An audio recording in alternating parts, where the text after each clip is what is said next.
Heute Bloom ASMR. The Iliad by Homer. Book 1. Sing, O goddess, the anger of Achilles, son of Peleus, that brought countless ills upon the Achaeans. Many a brave soul did it send hurrying down to Hades, and many a hero did it yield a prey to dogs and vultures. For so were the counsels of Jove fulfilled from the day on which the son of Atreus, king of men, and great Achilles, first fell out with one another. And which of the gods was it that set them on to quarrel? It was the son of Jove and Leto, for he was angry with the king, and sent a pestilence upon the host to plague the people, because the son of Atreus had dishonoured Chryses his priest. Now Chryses had come to the ships of the Achaeans to free his daughter, and had brought with him a great ransom. Moreover, he bore in his hand the sceptre of Apollo, wreathed with the suppliant's wreath, and he besought the Achaeans, but most of all the two sons of Atreus, who were their chiefs. Sons of Atreus, he cried, and all other Achaeans, may the gods who dwell in Olympus grant you to sack the city of Priam, and to reach your homes in safety. But free my daughter, and accept a ransom for her, in reverence to Apollo, son of Jove. On this, the rest of the Achaeans, with one voice, were for respecting the priest, and taking the ransom that he offered. But not so Agamemnon, who spoke fiercely to him, and sent him roughly away. Old man, said he, let me not find you tarrying about our ships, nor yet coming hereafter. Your sceptre of the god and your wreath shall profit you nothing. I will not free her. She shall grow old in my house at Argos, far from her own home, busying herself with her loom and visiting my couch. So go, and do not provoke me, or it shall be the worse for you. The old man feared him and obeyed. Not a word he spoke, but went by the shore of the sounding sea, and prayed apart to King Apollo, whom lovely Leto had borne. Hear me, he cried, O god of the silver bow, that protectest Chryse and holy Scylla, and rulest Tenedos with thy might. Hear me, O thou of Smintha, if I have ever decked your temple with garlands, or burned your thigh bones in fat of bulls or goats, grant my prayer, and let your arrows avenge these my tears upon the Danaans. Thus did he pray, and Apollo heard his prayer. He came down furious from the summits of Olympus, with his bow and his quiver upon his shoulder, and the arrows rattled on his back with the rage that trembled within him. He sat himself down away from the ships, with a face as dark as night, and his silver bow rang death as he shot his arrow in the midst of them. First he smote their mules and their hounds, but presently he aimed his shafts at the people themselves, and all day long the pyres of the dead were burning. For 9 whole days he shot his arrows among the people. But upon the 10th day Achilles called them in assembly, moved thereto by Juno, who saw the Achaeans in their death throes, and had compassion upon them. Then, when they were got together, he rose and spoke among them. "Son of Atreus," said he, "I deem that we should now turn roving home, if we would escape destruction. For we are being cut down by war and pestilence at once. Let us ask some priest or prophet, or some reader of dreams, for dreams too are of Jove, who can tell us why Phoebus Apollo is so angry, and say whether it is for some vow that we have broken, or hecatomb that we have not offered, and whether he will accept the savour of lambs and goats without blemish, so as to take away the plague from us." With these words he sat down, and Calchas, son of Thestor, wisest of augurs, who knew things past, present, and to come, rose to speak.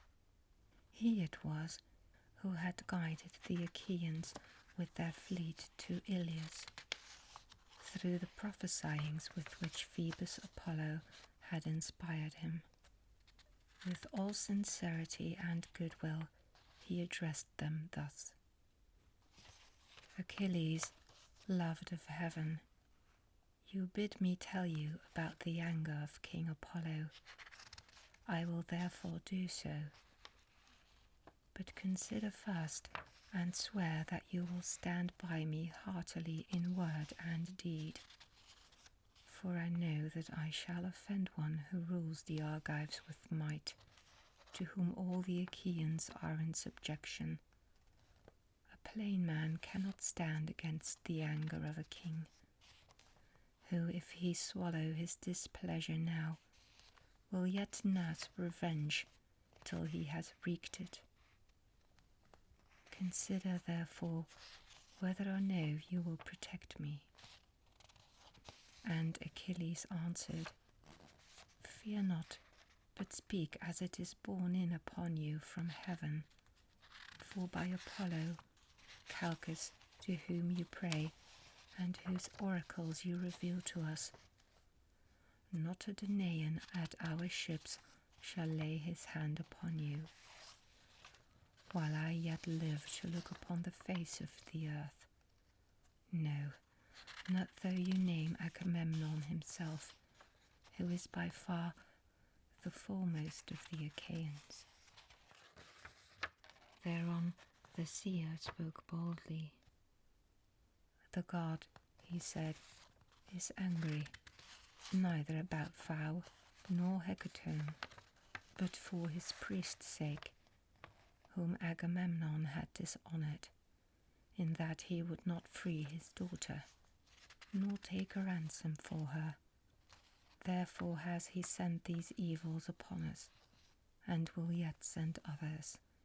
He will not deliver the Danaans from this pestilence till Agamemnon has restored the girl without fee or ransom to her father, and has sent a holy hecatomb to Chryse.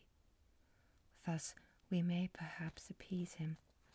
With these words he sat down, and Agamemnon rose in anger.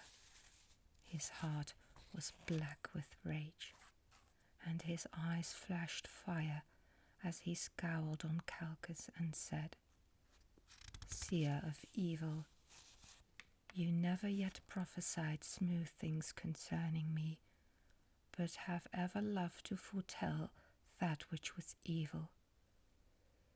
You have brought me neither comfort nor performance, and now you come seeing among the Danaans, and saying that Apollo has plagued us because I would not take a ransom for this girl, the daughter of Chryses.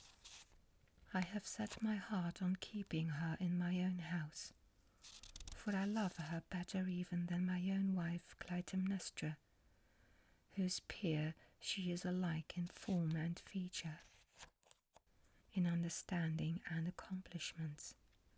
Still I will give her up if I must, for I would have the people live, not die. But you must find me a prize instead, or I alone among the Argives shall be without one. This is not well, for you behold, all of you, that my prize is to go elsewhither. And Achilles answered, Most noble son of Atreus, covetous beyond all mankind, how shall the Achaeans find you another prize? We have no common store from which to take one. Those we took from the cities have been awarded. We cannot disallow the awards that have been made already. Give this girl, therefore, to the god, and if ever Jove grants us to sack the city of Troy, we will requite you 3 and 4-fold. Then Agamemnon said, Achilles, valiant though you be, you shall not thus outwit me. You shall not overreach, and you shall not persuade me. Are you to keep your own prize, while I sit tamely under my loss, and give up the girl at your bidding? Let the Achaeans find me a prize in fair exchange to my liking, or I will come and take your own, or that of Ajax, or of Ulysses. And he to whomsoever I may come shall rue my coming. But of this we will take thought hereafter. For the present, let us draw a ship into the sea, and find a crew for her expressly.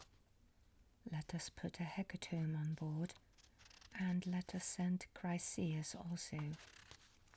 Further, let some chief man among us be in command, either Ajax, or Idomeneus, or yourself, son of Peleus, mighty warrior that you are, that we may offer sacrifice and appease the anger of the god. Achilles scowled at him and answered, You are steeped in insolence and lust of gain. With what heart can any of the Achaeans do your bidding, either on foray or in open fighting? I came not warring here for any ill the Trojans had done me. I have no quarrel with them. They have not raided my cattle nor my horses, nor cut down my harvests on the rich plains of Thea. For between me and them there is a great space, both mountain and sounding sea. We have followed you, Sir Insolence, for your pleasure, not ours, to gain satisfaction from the Trojans for your shameless self and for Menelaus. You forget this, and threaten to rob me of the prize for which I have toiled, and which the sons of the Achaeans have given me. Never, when the Achaeans sack any rich city of the Trojans, do I receive so good a price as you do, though it is my hands that do the better part of the fighting. When the sharing comes, your share is far the largest, and I, forsooth, must go back to my ships, take what I can get, and be thankful when my labour of fighting is done. Now, therefore, I shall go back to Thea. It will be much better for me to return home with my ships, for I will not stay here dishonoured to gather gold and substance for you. And Agamemnon answered, Fly if you will. I shall make you no prayers to stay you. I have others here who will do me honour, and above all Jove, the Lord of Counsel. There is no king here so hateful to me as you are, for you are ever quarrelsome and ill-affected. What though you be brave?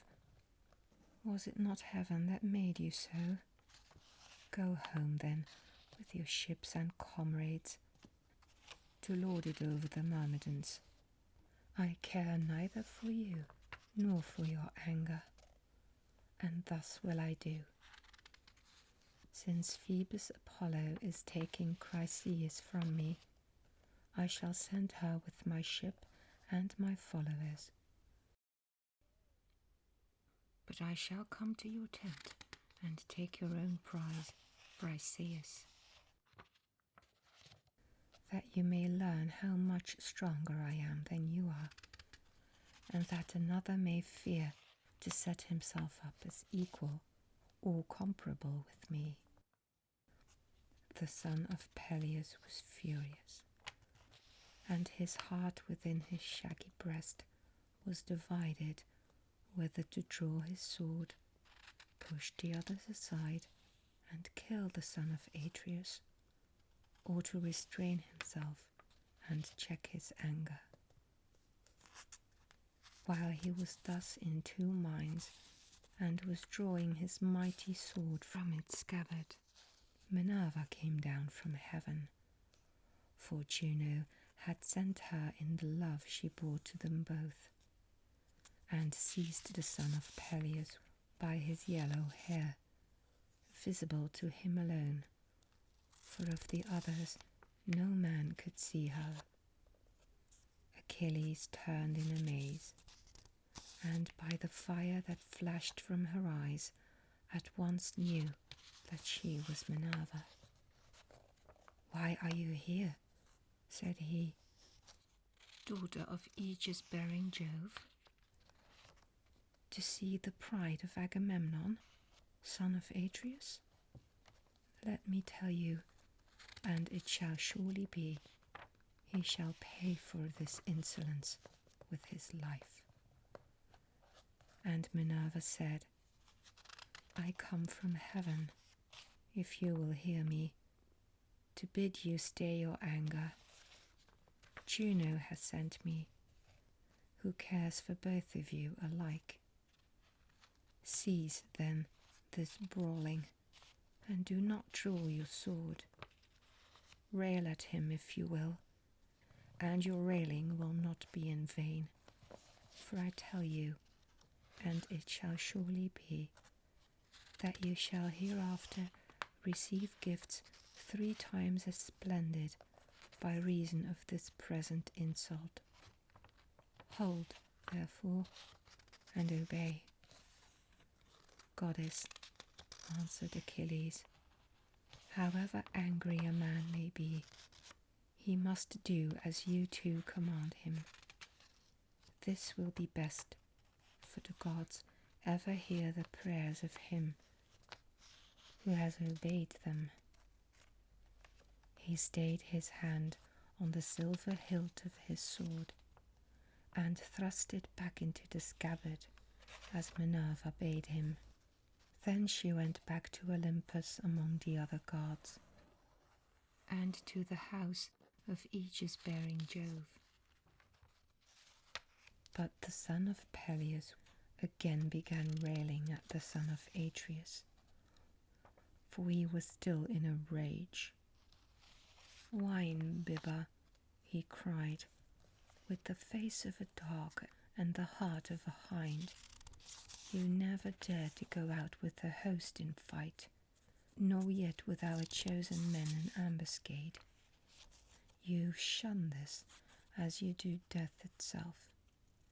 You had rather go round and rob his prizes from any man who contradicts you.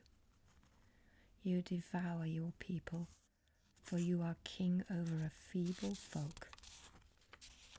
Otherwise, son of Atreus, henceforward you would insult no man. Therefore I say, and swear it with a great oath. Nay, by this my sceptre, which shall sprout neither leaf nor shoot, nor bud anew from the day on which it left its parent stem upon the mountains. For the axe stripped it of leaf and bark, and now the sons of the Achaeans bear it as judges and guardians of the decrees of heaven. So surely and solemnly do I swear that hereafter they shall look fondly for Achilles, and shall not find him. In the day of your distress, when your men fall dying by the murderous hand of Hector, you shall not know how to help them, and shall rend your heart with rage for the hour when you offered insult to the bravest of the Achaeans. With this, the son of Peleus dashed his gold-bestudded sceptre on the ground and took his seat, while the son of Atreus was beginning fiercely from his place upon the other side. Then uprose smooth-tongued Nestor, the facile speaker of the Pylians, and the words fell from his lips sweeter than honey. 2 generations of men born and bred in Pylos had passed away under his rule, and he was now reigning over the third. With all sincerity and goodwill, therefore, he addressed them thus. Of a truth, he said, a great sorrow has befallen the Achaean land. Surely Priam with his sons would rejoice, and the Trojans be glad at heart if they could hear this quarrel between you two, who are so excellent in fight and counsel. I am older than either of you, therefore be guided by me. Moreover, I have been the familiar friend of men even greater than you are, and they did not disregard my counsels. Never again can I behold such men as Perithous and Dryas, shepherd of his people, or as Ceneus, Exadius, godlike Polyphemus, and Theseus, son of Aegeus, peer of the immortals. These were the mightiest men ever born upon this earth. Mightiest were they, and when they fought the fiercest tribes of mountain savages, they utterly overthrew them. I came from distant Pylos, and went about among them, for they would have me come, and I fought as it was in me to do. Not a man now living could withstand them, but they heard my words, and were persuaded by them. So be it also with yourselves, for this is the more excellent way. Therefore, Agamemnon, though you be strong, take not this girl away, for the sons of the Achaeans have already given her to Achilles. And you, Achilles, strive not further with the king, for no man who by the grace of Jove wields a sceptre has like honour with Agamemnon. You are strong, and have a goddess for your mother, but Agamemnon is stronger than you, for he has more people under him. Son of Atreus, check your anger, I implore you. End this quarrel with Achilles, who in the day of battle is a tower of strength to the Achaeans. And Agamemnon answered, Sir, all that you have said is true, but this fellow must needs become our lord and master. He must be lord of all, king of all, and captain of all, and this shall hardly be. Granted that the gods have made him a great warrior. have they also given him the right to speak with railing?" Achilles interrupted him. "I should be a mean coward," he cried, "were I to give in to you in all things. Order other people about, not me, for I shall obey no longer. Furthermore I say, and lay my saying to your heart, I shall fight neither you nor any man about this girl. For those that take were those also that gave. But of all else that is at my ship, you shall carry away nothing by force. Try that others may see. If you do, my spear shall be reddened with your blood." When they had quarrelled thus angrily, they rose and broke up the assembly at the ships of the Achaeans. The son of Peleus went back to his tents and ships with the son of Menetius and his company, while Agamemnon drew a vessel into the water and chose a crew of 20 oarsmen.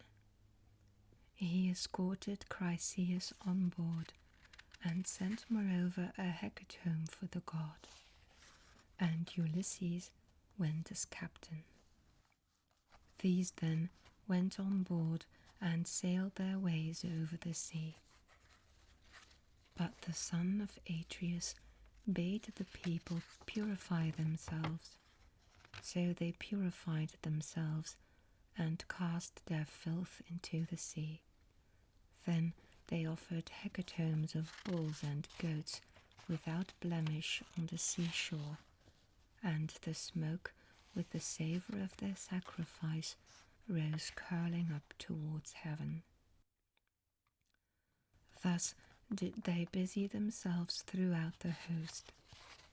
But Agamemnon did not forget the threat that he had made Achilles, and called his trusty messengers and squires Talthybius and Eurybates.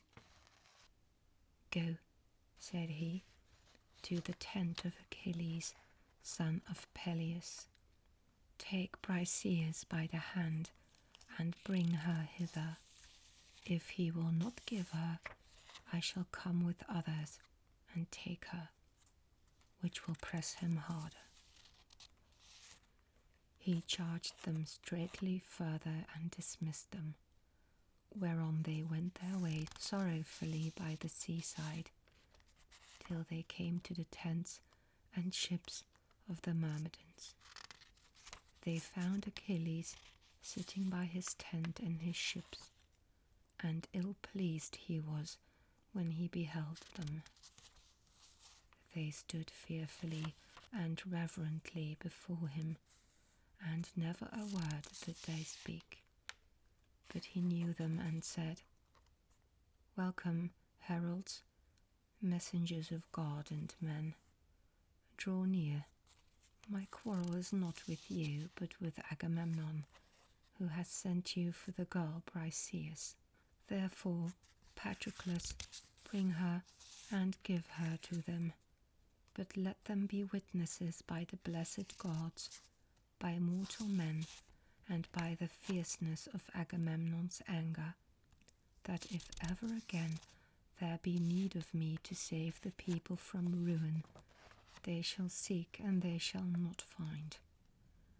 Agamemnon is mad with rage, and knows not how to look before and after, that the Achaeans may fight by their ships in safety."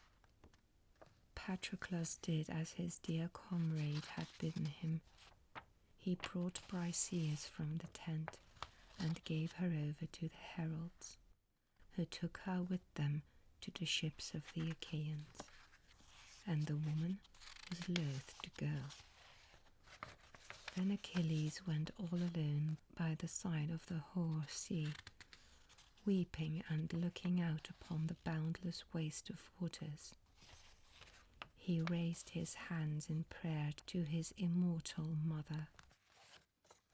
"Mother," he cried, "you bore me doomed to live but for a little season. Surely Jove, who thunders from Olympus, might have made that little glorious. It is not so. Agamemnon, son of Atreus, has done me dishonor, and has robbed me of my prize by force." As he spoke, he wept aloud, and his mother heard him where she was sitting in the depths of the sea hard by the old man her father. Forthwith she rose, as it were a grey mist out of the waves, sat down before him as he stood weeping, caressed him with her hand, and said, "My son, why are you weeping? What is it that grieves you? Keep it not from me, but tell me, that we may know it together." Achilles drew a deep sigh and said, "You know it. Why tell you what you know well already? We went to Thebes, the strong city of Eetion, sacked it, and brought hither the spoil. The sons of the Achaeans shared it duly among themselves, and chose lovely Chryseis as the meed of Agamemnon. But Chryses, priest of Apollo, came to the ships of the Achaeans to free his daughter, and brought with him a great ransom. Moreover, he bore in his hand the scepter of Apollo, wreathed with a suppliant's wreath, and he besought the Achaeans, but most of all the 2 sons of Atreus, who were their chiefs. On this the rest of the Achaeans with one voice were for respecting the priest and taking the ransom that he offered. But not so Agamemnon, who spoke fiercely to him and sent him roughly away. So he went back in anger, and Apollo, who loved him dearly, heard his prayer. Then the god sent a deadly dart upon the Argives, and the people died thick on one another, for the arrows went every whither among the wide host of the Achaeans. At last a seer in the fullness of his knowledge declared to us the oracles of Apollo, and I was myself first to say that we should appease him. Whereon the son of Atreus rose in anger, and threatened that which he has since done. The Achaeans are now taking the girl in a ship to Chryse, and sending gifts of sacrifice to the god. But the heralds have just taken from my tent the daughter of Briseis, whom the Achaeans had awarded to myself. Help your brave son, therefore, if you are able. Go to Olympus, and if you have ever done him service in word or deed, implore the aid of Jove. Oft times in my father's house have I heard you glory in that you alone of the immortals saved the son of Saturn from ruin, when the others, with Juno, Neptune, and Pallas Minerva, would have put him in bonds. It was you, goddess, who delivered him by calling to Olympus the 100-handed monster, whom gods call Briareus, but men Aegeon, for he is stronger even than his father. When therefore he took his seat all glorious beside the son of Saturn, the other gods were afraid, and did not bind him. Go then to him, remind him of all this, clasp his knees, and bid him give succor to the Trojans. Let the Achaeans be hemmed in at the sterns of their ships, and perish on the seashore, that they may reap what joy they may of their king, and that Agamemnon may rue his blindness in offering insult to the foremost of the Achaeans. Thetis wept and answered, My son, woe is me that I should have borne or suckled you. Would indeed that you had lived your span free from all sorrow at your ships, for it is all too brief. Alas, that you should be at once short of life and long of sorrow above your peers. Woe, therefore, was the hour in which I bore you. Nevertheless, I will go to the snowy heights of Olympus and tell this tale to Jove, if he will hear our prayer. Meanwhile, stay where you are with your ships, nurse your anger against the Achaeans, and hold aloof from fight.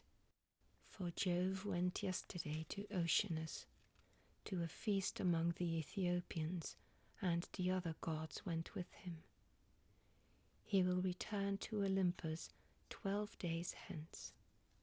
I will then go to his mansion paved with bronze, and will beseech him, nor do I doubt that I shall be able to persuade him. On this she left him, still furious at the loss of her that had been taken from him. Meanwhile, Ulysses reached Chryse with the hecatomb.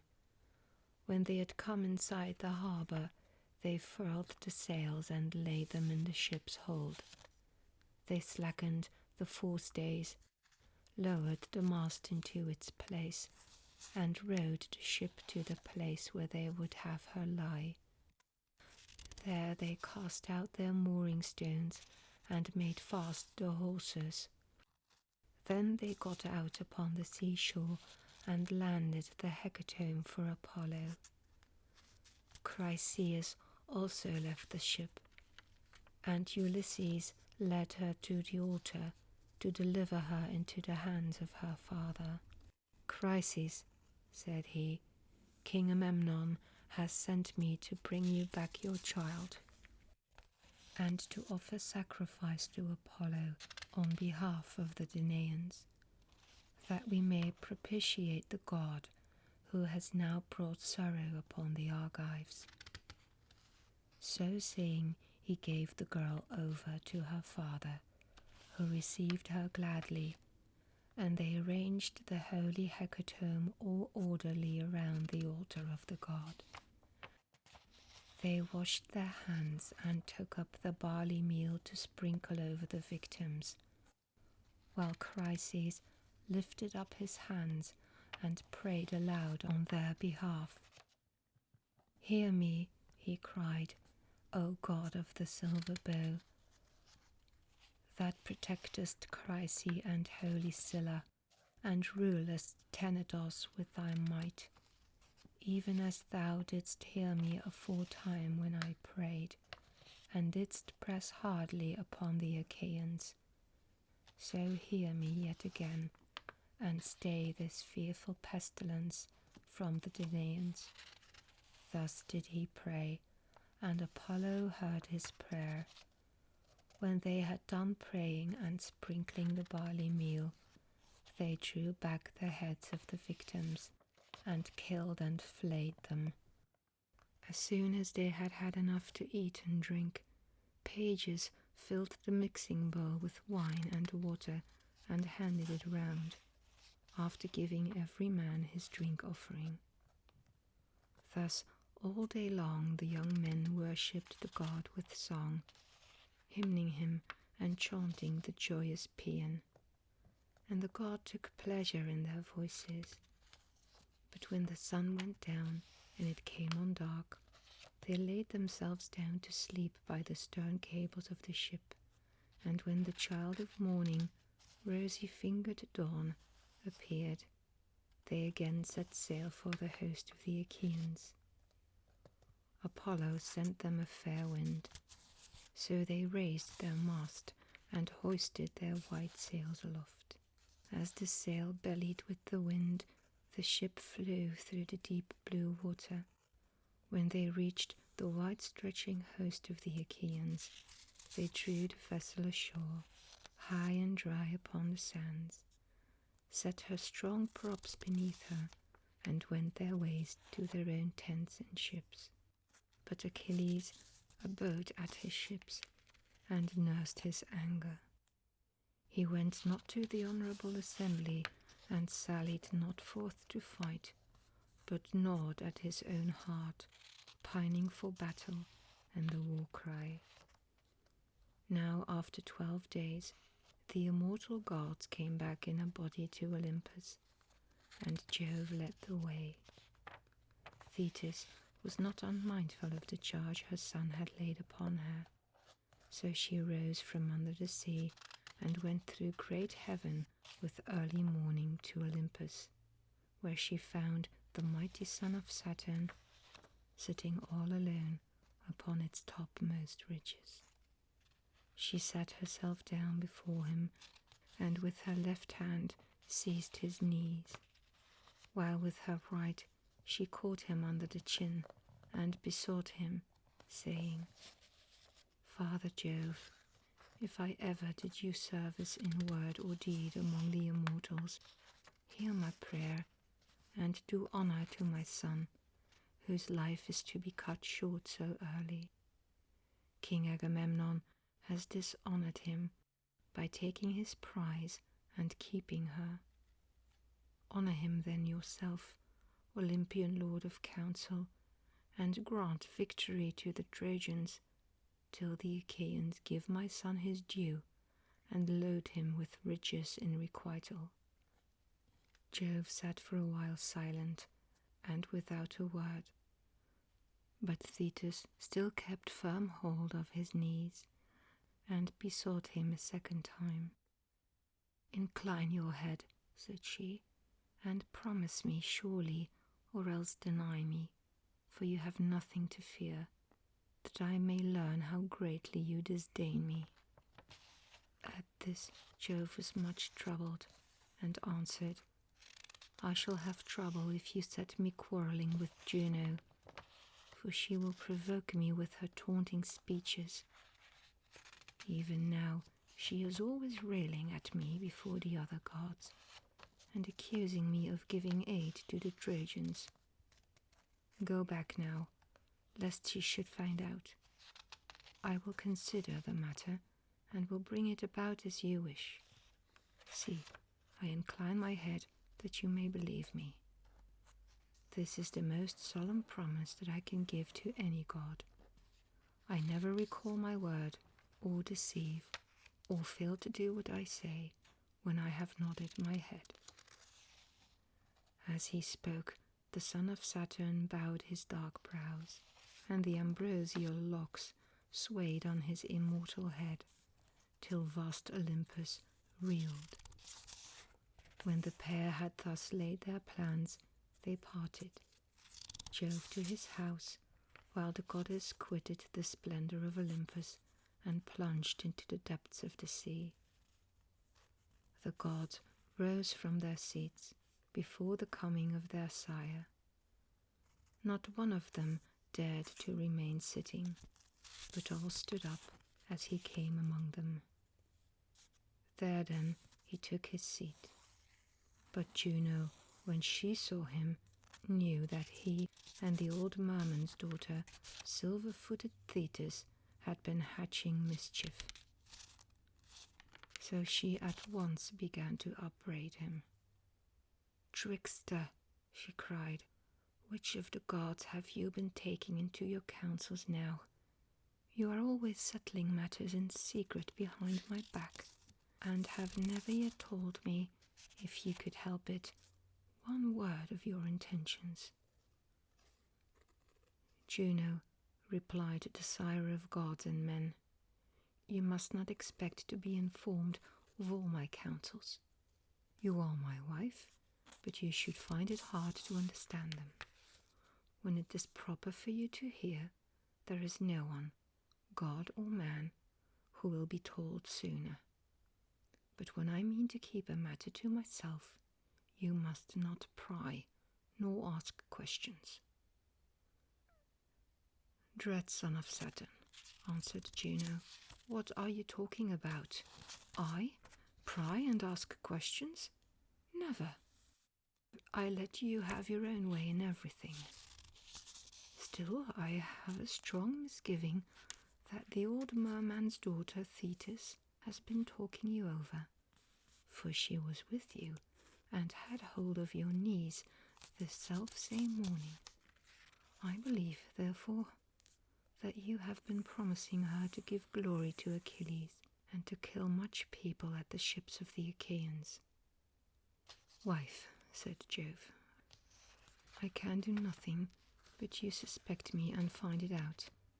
You will take nothing by it, for I shall only dislike you the more, and it will go harder with you. Granted that it is as you say. I mean to have it so. Sit down and hold your tongue, as I bid you, for if I once begin to lay my hands about you, though all heaven were on your side, it would profit you nothing.